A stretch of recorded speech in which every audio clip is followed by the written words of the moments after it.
Assalamu alaikum. Welcome to Dialogue. I'm TAIMUR SHAMIL. Pakistan has been fighting war on terror for the last decade or so, and Pakistan has been also fighting the terrorists and extremists. This is the mindset that Pakistan has been fighting. Operation Zarb-e-Azb is going successfully in different areas of Pakistan. We see Karachi is a much peaceful place now. The Karachi operation is going successfully. We see North Waziristan, South Waziristan, Punjab, KPK and many other areas. But terrorism, eliminating terrorism is just not a question of military operation, certainly. We have to do something more than that, and that is to eliminate the mindset that promotes extremism, that promotes terrorism. Eliminating extremism is now at the moment the most important thing for Pakistan. We have to put an end to sectarianism. We have to put an end to hate speech. We have to put an end to intolerance as well. Prime Minister yesterday was speaking at a gathering in which he said that now is the time for Pakistan to go for Operation Zarb-e-Qalb. Zarb-e-Qalb would be the movement that the Prime Minister said that we should work on, and that means that now the intellectuals, writers, poets in Pakistan should also play their role in eliminating the extremism and terrorism. Writers and intellectuals certainly are the people that foster peace and harmony in the society, and they are the true face of a society. If Pakistan wants to move forward, certainly the intellectuals, writers, the poets and the artists have to take now the lead and make Pakistan a much peaceful place. And certainly many poets and writers, they are working to make this society a more tolerant society, a peaceful society. Today we are going to discuss about all the issues related to extremism and terrorism. As I talked about Operation Zarb-e-Azb, this is a military operation to eliminate the terrorists through force and through military might. But at the same time, there is something more subtle, more subliminal, and that is that we have to change the minds of people and to bring them towards the way of peace and harmony. We are going to discuss about all this, and for that we have our guest in the studios. Our first guest is Mr. Harish Khaliq, a renowned poet and a renowned writer. Welcome to the program, sir. Thank you. Second guest is Mr. Rubab Mahdi Rizvi. She is a social activist and a human rights defender. Welcome to the program, Rubab. Our third guest is Mr. Mujahid Mirza. He is a writer, he is an intellectual. Welcome to the program, sir. Thank you. Mr. Harish Khaliq, starting with this statement that Prime Minister made yesterday, and that is that at the moment, now is the time that Pakistan needs Zarb-e-Qalb, and this is something that the intellectuals and the writers and poets, they have to work on. How important do you think this idea of Zarb-e-Qalb is, taking this whole theme from Operation Zarb-e-Azb? Thank you, Taimur, and I think it is a very interesting question that you have posed, important and interesting, because let me begin with the saying of Prophet Muhammad, may peace be upon him, that the ink of a scholar is more sacred than the blood of a martyr. Now that is something that guides us in understanding what has become of Pakistan, because Pakistan was created for Muslims of South Asia, and the whole idea of Islam is about, you know, the whole religion is about knowledge and seeking knowledge and seeking wisdom and trying to know yourself and trying to know the world around you, and it is about compassion, and it is about bringing peace to the world, because the more knowledge you seek, the less ignorant you are, the more tolerant you become, and the more inclusive you become. I mean, that's these are some of the universal values across all faiths, but Islam particularly emphasizes on these values. Now, when you speak, I mean, Zarb-e-Qalam is a good term for you know, for what writers and artists do. But what artists and writers and intellectuals and poets and, you know, I mean, people who use the pen rather than the sword, intrinsically, inherently, they challenge power, and they challenge militancy, and they challenge violence, and they challenge oppression. So whether you give this their effort a name or not, this is what artists and writers and intellectuals do and are supposed to do in every society. So I think it is welcome that the Prime Minister wants them to play or recognize the role that they have been playing.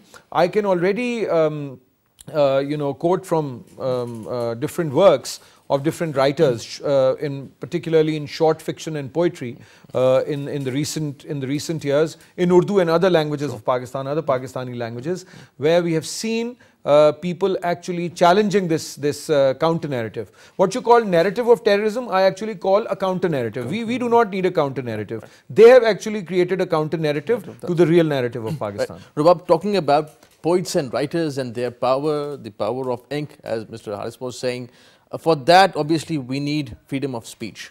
If, let's say, the writers, the poets, they have to challenge the militancy, the terrorists, and the way they are working, certainly they need to have that power and that security as well. Do you think that at the moment, if, let's say, a poet and a writer and an author wants to question these terrorists, these cowards, I would say, who have been killing innocent children, the environment is conducive enough for them to work in Pakistan? What do you think? Taimur, you've raised a very important question, and to be honest, this problem is not just confined to Pakistan. This is something that I raised in Britain as well, that when people expect the Muslims to be challenging extremism and terrorism, what security do those Muslims have? And there is a big question mark next to that question, because even in Britain, I do not feel safe when we challenge these narratives, and there are times when I have said that I feel safer in Pakistan than I feel in Britain. So this is a bit of a universal issue as well, right. And people immediately assume as though it's easier for the Muslims to challenge. It is not. We certainly welcome what has been done. There are some positive initiatives. For example, the 10,000 students who will be going for technology education to the US is definitely positive. Then the government has increased the 2 billion Endowment Fund for the education of the less fortunate children to 15 billion, which is again very positive. And this is also a very, very positive initiative. The only 2 cents that I would like to add, when I met Mr. Ehsan Iqbal, the Minister for Trade, this is what I raised with him as well, that what mechanisms do we have in place where the less fortunate children who get into top-notch universities like Oxbridge, how, because one thing is about scholars, the other thing is about creating scholarships, creating leaders, creating the poetry, giving the environment. So it's about the advertisements of such funds. And what I had recommended was that an independent, this body of academics should be set up to advertise the 15 billion endowment fund. And for this present fund also, as far as we can follow the merit, I think it will be very fruitful. Mr. Mujahid, Prime Minister yesterday also made this speech and announcement that rupees 500 million would be allocated to this operation. I won't say operation, this is Zarb-e-Qalm, you can say it, and that poets would be given scholarships and they would work on it, they would work on creating something substantial to counter the narrative of the extremists. When we talk about culture, when we talk about poets and writers, they need inspiration. They take inspiration from their surrounding. There was a time, I can remember, there was Basant, there were a lot of other festivals in Pakistan. We don't see them happening anymore in Pakistan. Longing for a bright, vibrant Pakistan, do you think that is possible at the moment, and that also we need to focus on that as well?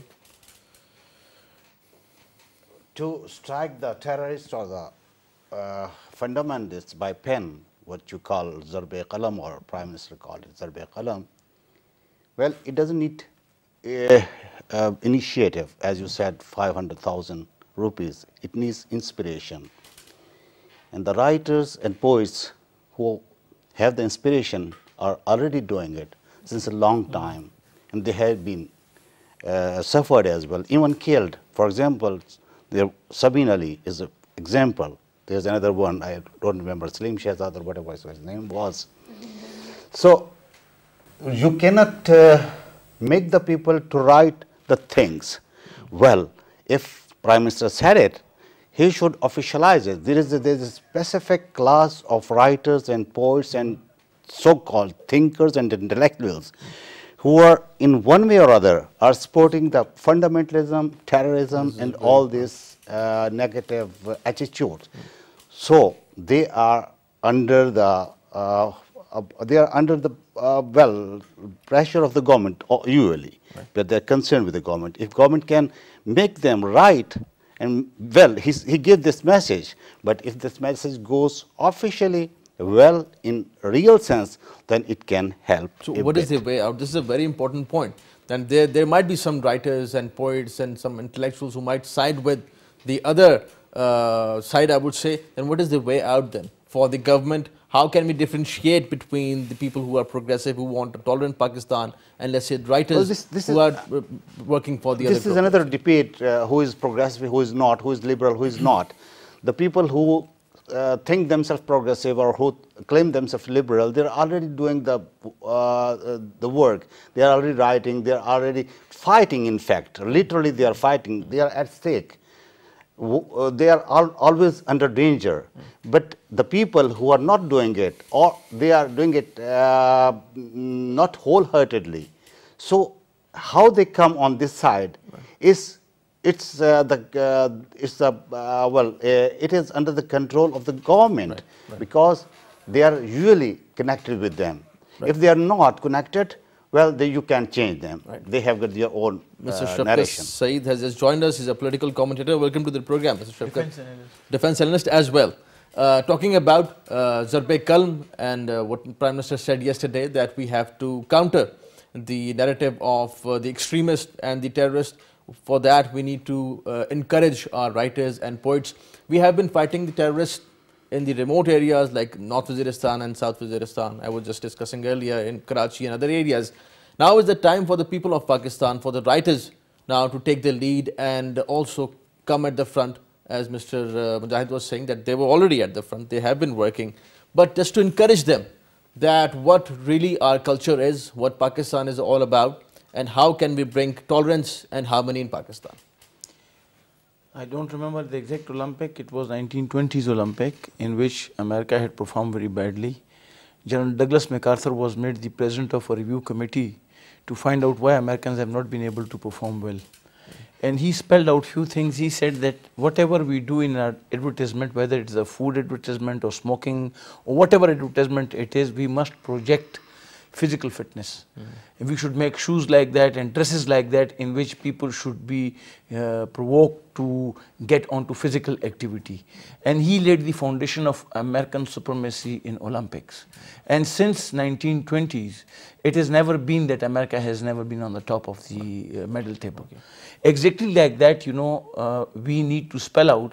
We see a lot of billboards which are absolutely devoid of any national, social or cultural message. It just projects that element which has been displayed on that. We can project our nationalism, we can project our ideology, we can project our culture, we can project what, you know, these advertisements are so heavily paid for the reason that they strike and they stay in your mind. This is a complete subject on this. We must include this, that whatever we have around us, it is not only that on 23rd March or 14th August nearby, we have everywhere Pakistani flag in different sizes and shapes fluttering. No, we should all along have it.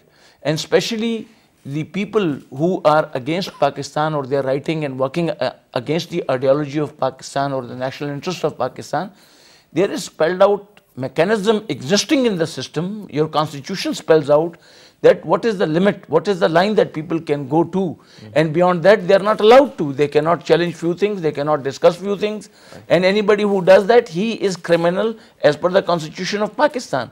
We must implement that so that people know that they can be taken to task. It is not that you can waffle out and anything. And that Pakistan is for every Pakistani, every Pakistan, of caste or creed. Caste, creed, point, religion, anything. Mr. Haskali, extremism, terrorism, I would say, is also in Pakistani case, is a product of extremism, is a product of sectarianism as well. So far in the last 15 years, we have seen many incidents, we have seen many innocent people losing their lives. At the moment, Zarb-e-Qalb, do you think this would prove to be, let's say, an auxiliary to the ongoing Operation Zarb-e-Qalb, or our efforts to eliminate extremism and terrorism, that we have to get over with the extremist rhetoric, with the hate speech, with sectarianism? Taimur, as I said before, and as Mujahid Mirza Sahab has also reiterated, that there are people who have been, I mean, there are people on different sides of the divide. And unfortunately, the state of Pakistan and the Pakistani society we have come to a stage where we need to basically question the fundamentals around which we were trying to organize society and organize institutions of the state, and open it up and actually include and be plural, and create similar space for writers and poets who actually question and challenge the status quo, who question and challenge for instance, as Colonel Saab has just pointed out, national interest and ideology. I mean, these are absolutely abstract concepts at the moment, because people we are fighting with actually are telling us that no, the ideology we say defines us is wrong, and actually they know better. They are the custodians of the right kind of ideology that Pakistan should be following. Likewise, if you look at the policies that we have pursued over the past so many years, and the course correction that we are doing right now needs to be expedited, and those writers and artists and creative artists and poets have to be supported and have to be protected, who actually challenge the extremist narrative, which I call the counter narrative to the original narrative of Pakistan, as I said earlier. So I think it is important. Zarb-e-Qalam is, I mean, you cannot tell people what to write, because then it loses its aesthetics and loses its aesthetics and loses its bite. But you can actually inspire them, and they are already inspired. Just that if I write or Rubab decides to write a poem against a sectarian persecution in Pakistan, who will publish it? One. And once it gets published, or once it gets recited in public, who is going to protect his or mine or her life? You see, so that is something that that the government should be more concerned about. That we have put the lives of our journalists, of our writers, of our artists at risk, and our academics at risk. But having said that, yes, anybody who has pen and who speaks has a responsibility. I wouldn't go to the extent of taking them to task if they express an opinion which is not mine, because I would remind you of Martin Niemöller's poem that first they came for the communists and I did not speak up because I was not one, and then for the Catholics, and then for the Jews, and then for so on and so forth, and when finally they came for me, there was nobody left to speak for me. So I wouldn't go to the extent of curbing freedom of expression, either this way or that way, but any expression that leads to violence. Right. I mean, difference in opinion is fine. The difference in opinion is perfectly fine if it is not if it does not invoke violence and it does not take you to hating the other. And institutions, Rubab, should play their role in ensuring, I would say, security of the writers and poets. I would again come up with this point of the festivals, of what our culture is, of what is the culture of Pakistan, because in the last decade or so we see that this whole idea of culture has more sort of become a prey to this whole extremist ideology, extremist rhetoric. We don't have those festivals anymore because many people, those terrorists, they think that these festivals are not in rapport with let's say their religion or with the ideology of the state. Those festivals in Punjab, Balochistan, Sindh, anywhere in Pakistan, they represent the people, their life, the vibrant Pakistani life. What do you think about that? Because those are the places where the writers, the poets, they gather to discuss ideas.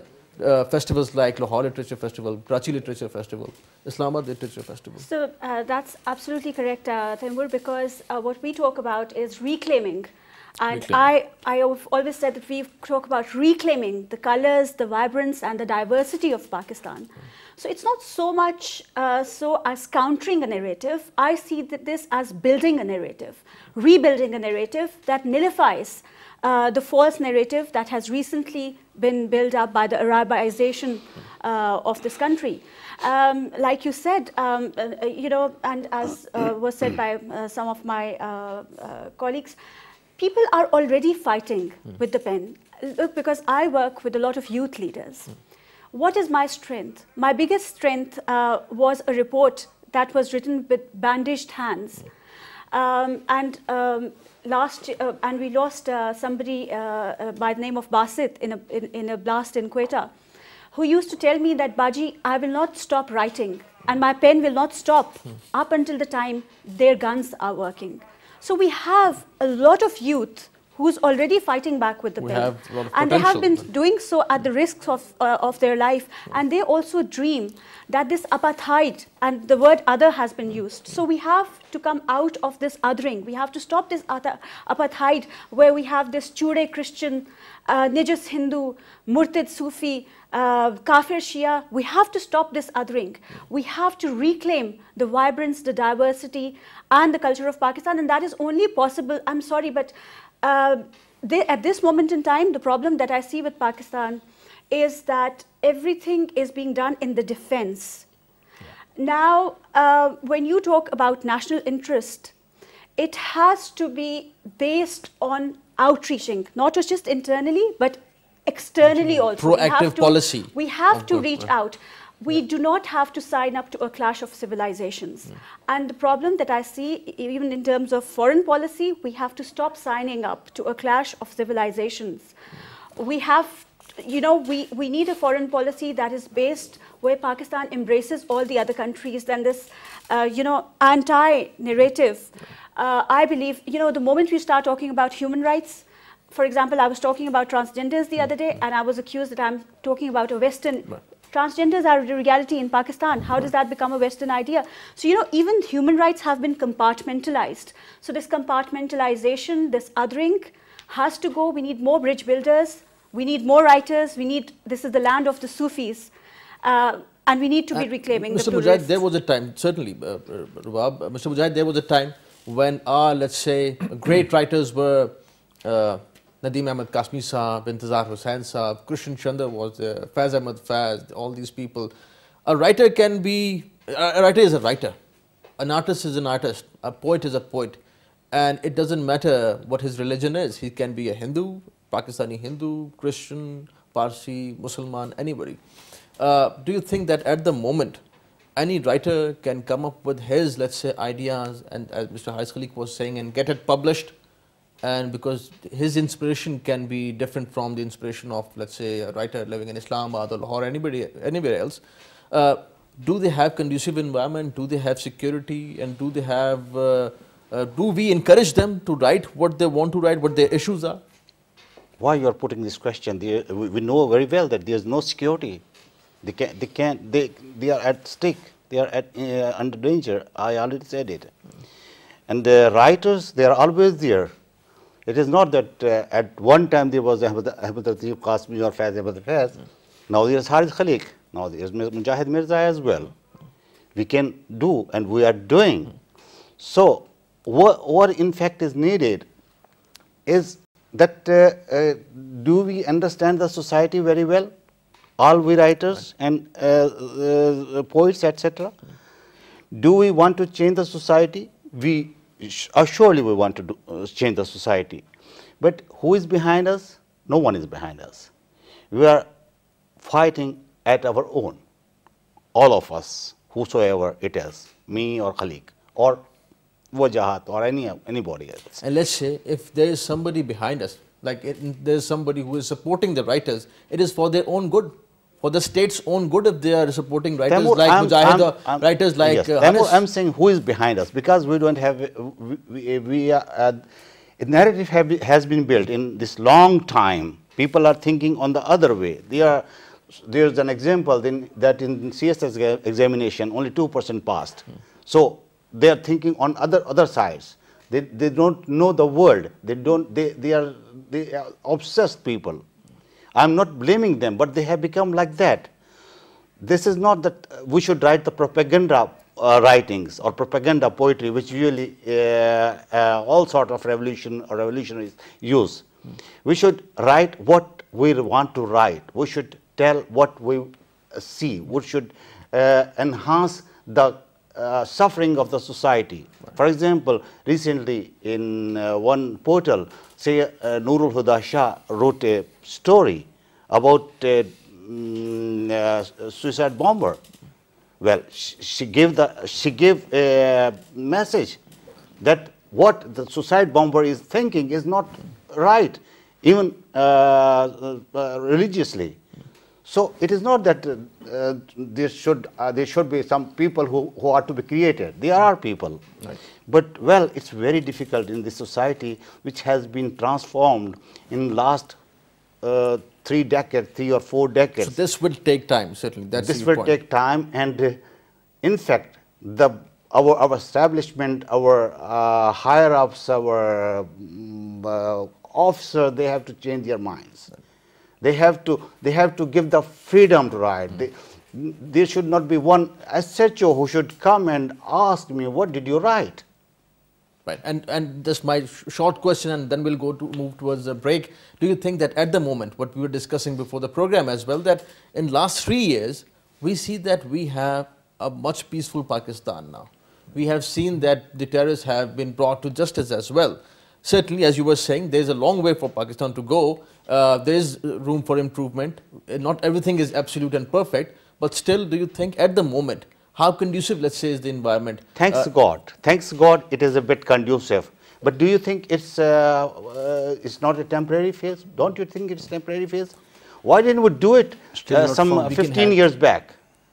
Why did we start after the school massacre? This is a debate, and we'll continue our debate on this point, and this is a very important and interesting point. Yeah. We'll continue our discussion on how can we counter extremism and terrorism through Zarb-e-Qalb, through promoting arts, literature and culture.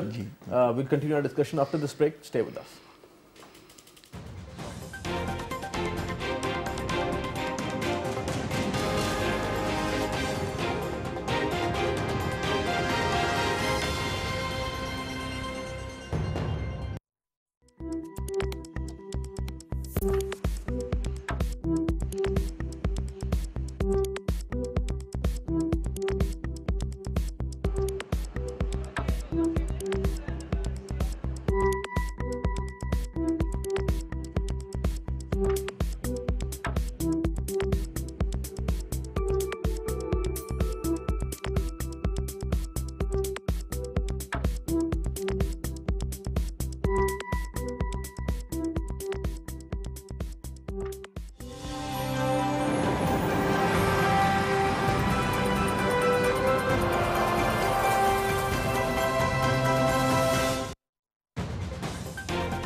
Welcome back. We are discussing of how to promote arts and culture in Pakistan. Yesterday, Prime Minister in a gathering made the speech and announcement that 500 million rupees would be allocated for the promotion of arts and culture, for the promotion of poets and writers.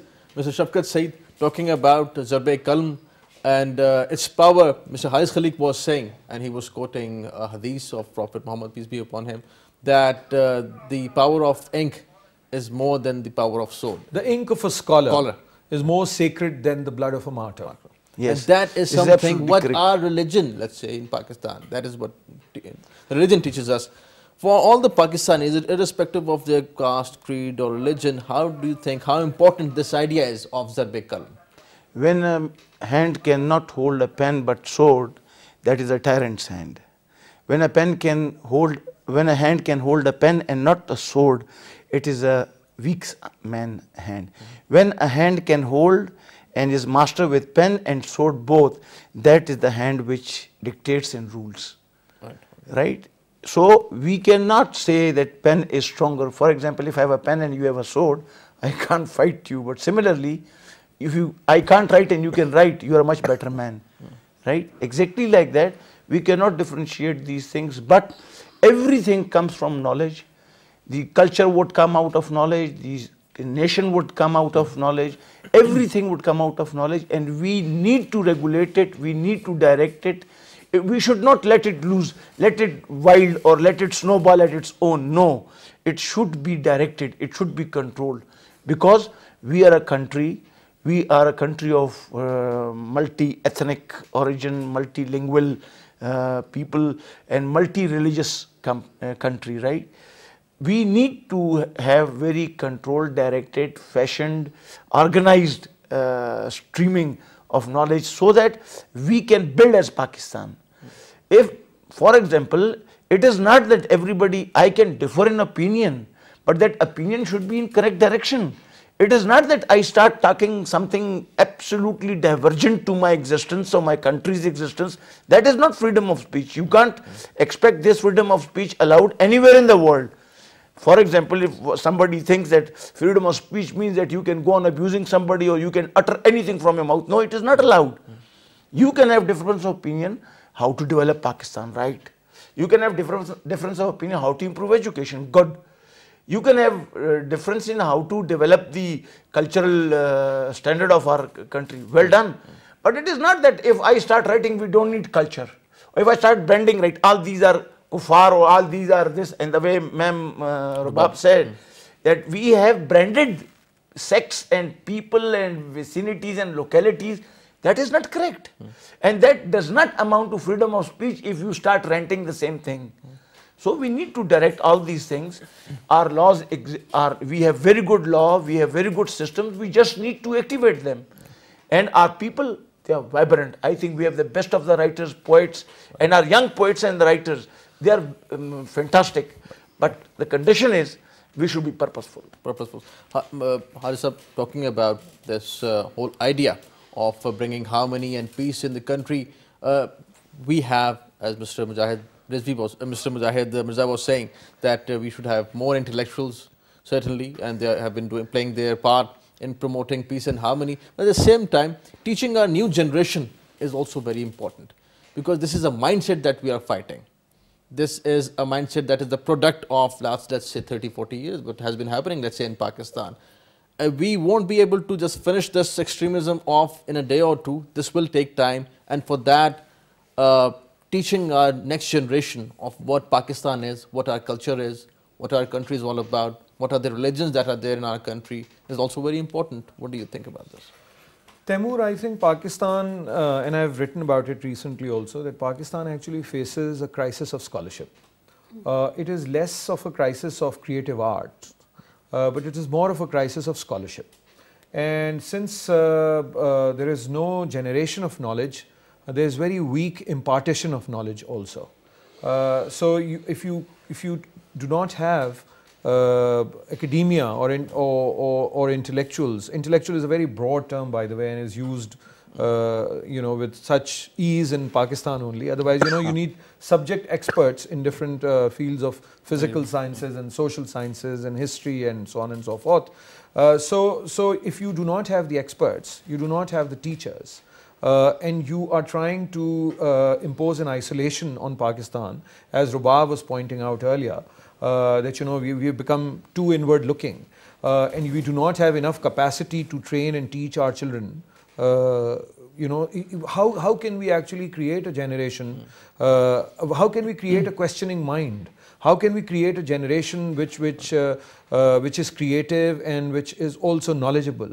So it is a crisis at the moment, and I would actually spend this money rather than supporting writing. I would, if given the choice, I would spend money in promoting reading, the habit of reading in Pakistan, how to read and how to reflect and how to seek for more knowledge and how to seek for more information, and then reflect on that information and then pose new questions and then try to find solutions to our problems that we are faced with today in our present, rather than coming up with some fictional historic narrations. So I think all these things are important, and if there is a will, there is a way.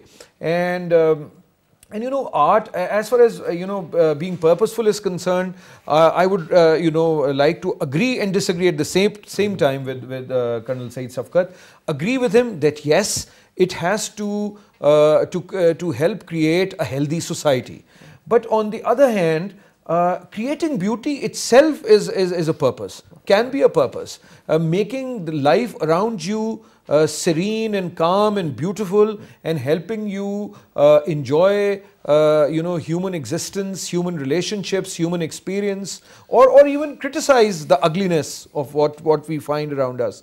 This is all purposeful. Rubab, 500 million for the promotion of arts and culture.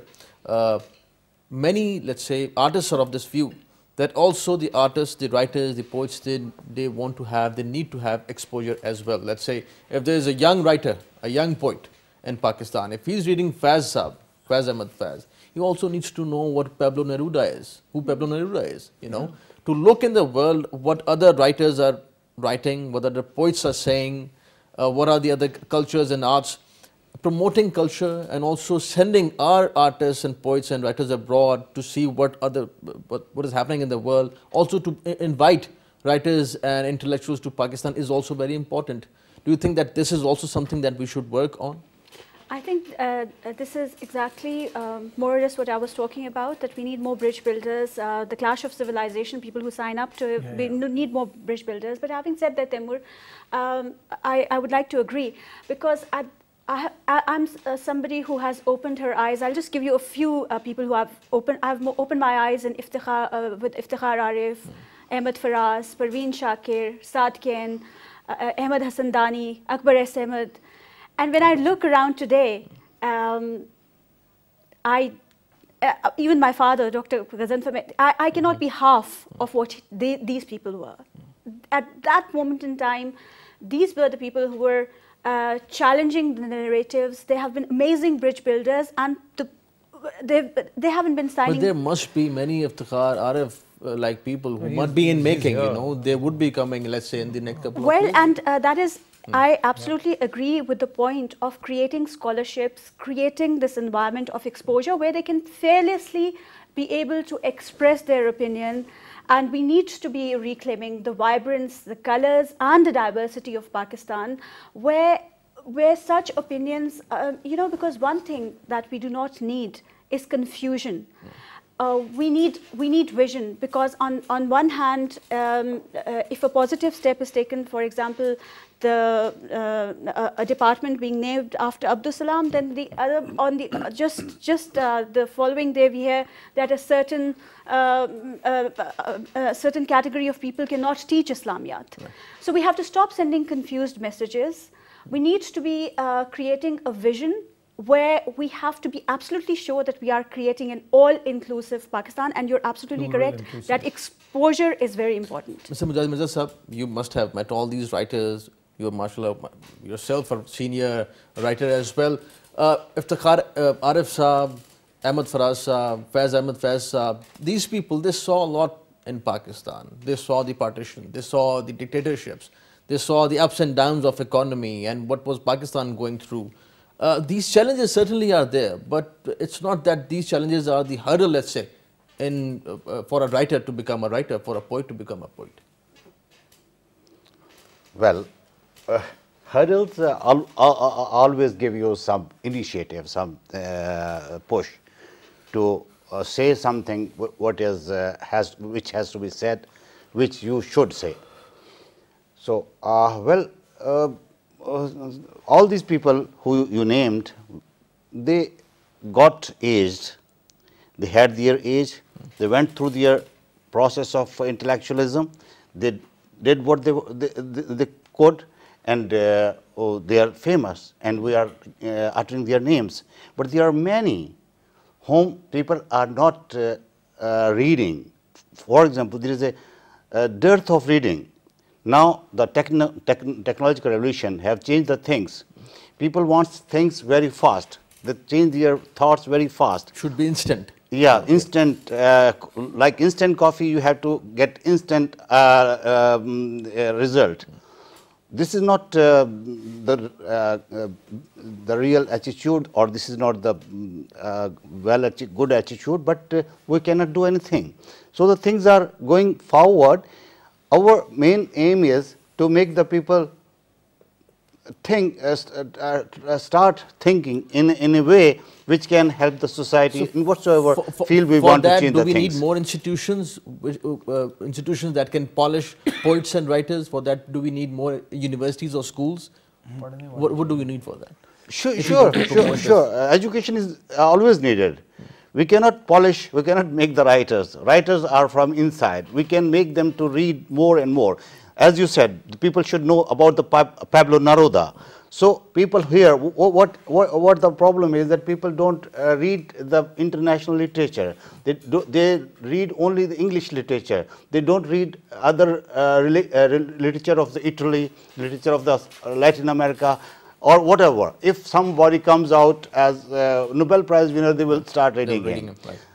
They have to read all the things. We are very short of reading international literature. This is a very interesting and I would say a big debate, and Harisa would agree with me, because for reading you need some leisure time, you need some also spare time where you can study and where you can develop your habit for reading. For that you need to have that economic system as well, where you provide to the people that time where they can read and they can study all that. Mr. Shafqat Saeed, we're going to wind up our program. This Zarb-e Qalm, I would say a movement, would be a movement from now on, as we can expect, that would bring some change, let's say, a positive change in Pakistan. At least this is a step forward. That Prime Minister said that 500 million rupees for the promotion of culture and for the films and arts. How do you see this speech, this announcement, and how optimistic you are about this whole idea? I think that this was an aspect which had been neglected, and I don't see it has got any precedence that anybody has made such an effort, and this is a very good effort, and I wish it succeeds. And being a soldier, I think it's not only in the army that we like national songs and songs praising soldiers or arousing their motivation. Everybody likes such songs. Everybody likes Junaid Jamshed touched the fame because of Dil Pakistan. So I think our writers must be protected. They must be given facilities, and this Zarb should claim at prosperity and upbringing of Pakistan. Right. Thank you so much for joining us, Mr. Haris Khalik. Pleasure having you on the program. Rabab, thank you for joining us. Mr. Mujahid Mirza Sahab, thank you for joining us. Mr. Shafqat Saeed, thank you for joining us. Thank you very much. Today we discussed about the Zarb-e Qalm movement, operation we can call it, and the Prime Minister said that this is Operation Zarb-e Qalm, that we are going to promote our arts, promote what our culture is. Pakistani culture is a vibrant culture. The people of Pakistan are peaceful people and they want to have peace in Pakistan. We want all the people in Pakistan, irrespective of their caste or creed, to be working for the betterment of this country, and everybody should have the right to speak whatever he wants to speak. Thank you for watching today's program. See you next time. Khuda Hafiz.